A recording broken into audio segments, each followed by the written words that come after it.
For years, Texas lawmakers have asked the federal government to help fund a man-made barrier for our coast called the Ike Dike. Now, Congresswoman Lizzie Fletcher is pushing to have the project included in President Biden's massive new infrastructure bill. She joins us live to talk more about why this might be so important. Good morning to you, and thank you so much for joining us. We appreciate your valuable time today.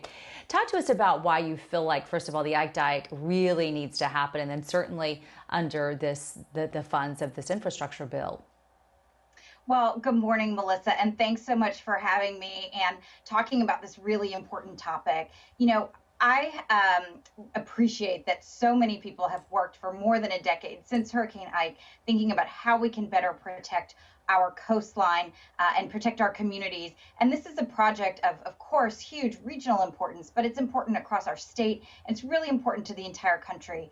And as we look at the president's American Jobs Plan, and we're moving forward in Congress on legislation talking about rebuilding and reimagining our infrastructure for our country, this is the time, this is the moment to be talking about this plan, the Coastal Spine Project, or the Ike Dike, as many people call it here, that we need to be talking not only about roads and bridges, but we need to be talking about water conveyance and flooding infrastructure, as well as more resilient infrastructure. And so I think this is the time for us to be raising this issue at the national level and working to get this included, a proposal that's really going to make sure that we can do this kind of transformative infrastructure, which is exactly what the president is calling for with his plan. Well, obviously, people have been talking about the Ike Dike for a long time. Why has it taken so long to make it a reality? Is it the expense of that? Well, there are a lot of factors that go into it, of course, and you're right. A lot of people have been talking about it, but a lot of people have been working on it.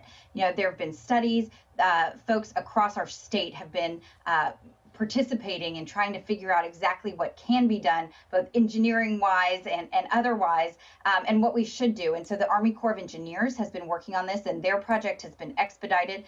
So people have been working on it for a long time. But I think that what we see now is the Army Corps is about to do a chief's report.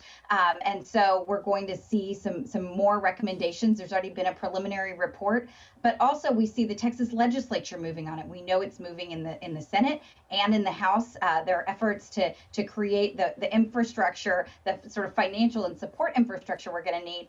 And in Congress, we are talking about a massive investment. The American Jobs Plan is really an incredible opportunity to rebuild and invest in our future, and investing in resiliency, investing in protection of our coasts is vital.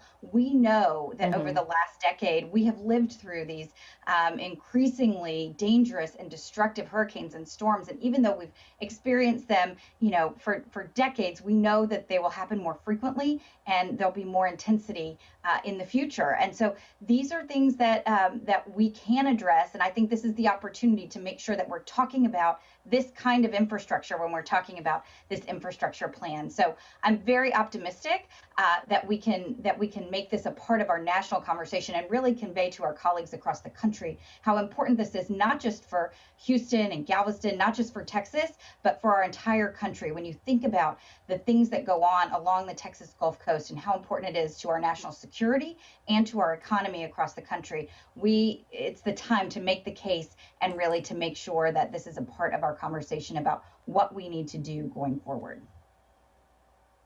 And it's definitely a conversation. We know there are some opponents who worry it won't work and it's too expensive, but I know that you are all looking into all of that. Congresswoman Fletcher, thank you for your time today. Great conversation, and to walk us through what's happening with it. Thanks so much, Melissa. Great to be with you.